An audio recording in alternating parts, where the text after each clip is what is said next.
Hello hi everyone, welcome back to my channel. ఈరోజు అయితే ఒక మంచి టాపిక్తో మీ ముందుకు వచ్చేసాను. ఇదైతే కొంతమందికి నచ్చవచ్చు, కొంతమందికి నచ్చకపోవచ్చు, కానీ ఇది మాత్రం చాలా కంపల్సరీ అనమాట. సో నేనైతే ఏం చేస్తున్నానంటే పిల్లలకి బేసిక్స్ అనేది స్టార్ట్ చేస్తున్నాను. బేసిక్ అనేది ఎందుకు స్టార్ట్ చేయాలి, అవసరమా అంటే ఎస్ అవసరం. ఎందుకంటే పిల్లలకి ఇప్పుడు సమ్మర్ హాలిడేస్ వచ్చాయి. సమ్మర్ హాలిడేస్లలో మన దగ్గర పిల్లలు చాలా డేస్ ఉంటారు. ఒక 1 మంత్ దాకా పేరెంట్స్తోనే ఉంటారు పిల్లలు. ఆ టైంలో పిల్లలు ఎలా చదువుతున్నారు ఏంటి అని పేరెంట్స్ ఒకసారి చెక్ చేసుకోవచ్చు.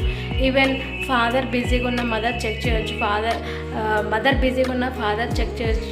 ఎందుకంటే మన పిల్లల కెపాసిటీ ఏంటి, వాళ్ళు ఎలా చదువుతారు, ఎలా చదవగలరు అని చెప్పి మనమైతే అప్ టు డేట్ చూసుకోవాలి.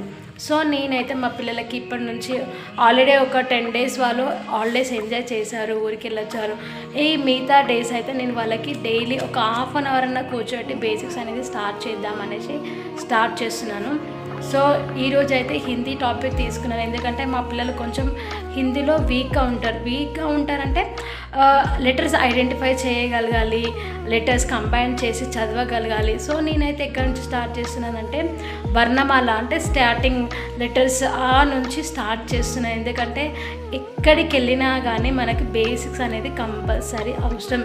ఈవెన్ 10th వెళ్ళినా ఇంటర్కి వెళ్ళినా కూడా బేసిక్ ఐడెంటిఫికేషన్ అనేది చాలా అవసరం అనమాట. సో మన పిల్లలు చిన్న క్లాస్లో ఉన్నప్పటి నుంచి మనం దాన్ని వాళ్ళకి హ్యాబిచువేట్ చేస్తే వాళ్ళ హయ్యర్ క్లాసెస్లో కూడా ఒక 10-15 డేస్ మనం అది కంపల్సరీ వాళ్ళకు చెక్ చేస్తూ ఉండాలన్నమాట. వాళ్ళు కరెక్ట్గా ఉన్నారా లేదా, బేసిక్లో వాళ్ళు ఐడెంటిఫై చేస్తున్నారా, చదవగలుగుతున్నారా లేదా, ఇవన్నీ చాలా కంపల్సరీగా పేరెంట్స్ చెక్ చేసుకోవాలి. చాలామంది పేరెంట్స్ చెప్తున్నారు నేను ట్యూషన్స్ పంపిస్తున్నాను, ఇక్కడికి వెళ్తున్నారా, ఓకే వెళ్ళనియండి, వెళ్ళొద్దని చెప్పట్లేదు. కాకపోతే ఈవెన్ ఒక 10 minutes టైం తీసుకోండి పేరెంట్స్. కంపల్సరీ పేరెంట్స్ ఒక 10 minutes, ఒక 20 minutes పిల్లలతో స్పెండ్ చేసి నాన్న ఒక పేపర్ ఇచ్చే, లేకపోతే ఒక బుక్ ఇచ్చి ఇదేంటి చదువు, ఇదేంటి నువ్వు ఐడెంటిఫై చేయగలుగుతున్నావు లేదా అనేసి కంపల్సరీ చెక్ చేస్తూ ఉండాలి పిల్లలకి. కొంతమంది ఏమో టీచర్స్ దగ్గర మంచిగా చదువుతారు, కొంతమంది ఏమో పేరెంట్స్ దగ్గర మంచిగా చదువుతారు.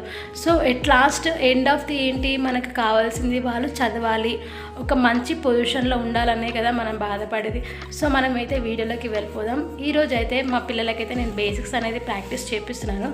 చూద్దాం వాళ్ళు ఏం చేస్తారు. Let's go to our video. Hi friends, start.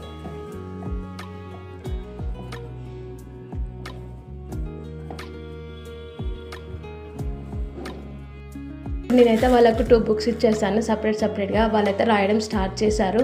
చూస్తాను ఇంతవరకు వాళ్ళకు గుర్తుందా లేదా, లెటర్స్ ఐడెంటిఫై చేస్తున్నారా లేదా చెక్ చేస్తాను ఫస్ట్. ఒకవేళ వారు రాయలేకపోతే వాళ్ళకి టెక్స్ట్ బుక్ ఇచ్చి చూస్తూ రాయమని చెప్తాను ఒక 5 times. తర్వాత చదివిపిస్తాను. మ్యాక్సిమం అయితే వాళ్ళు రాస్తున్నారు, వాళ్ళకి లెటర్స్ గుర్తున్నాయి. సో ఫ్రెండ్స్, ఈ సమ్మర్లో మీరు కూడా మీ పిల్లల్ని ప్రాక్టీస్ చేయించండి, వాళ్ళు చాలా బాగా ఇంప్రూవ్ అవుతారు. మీకు ఈ వీడియో నచ్చినట్టయితే లైక్ చేయండి, షేర్ చేయండి, కామెంట్ చేయండి, సపోర్ట్ చేయండి. మరిన్ని వీడియోస్ కోసం మన ఛానల్ తప్పకుండా సబ్స్క్రైబ్ చేసుకోండి friends. Thanks for watching my video.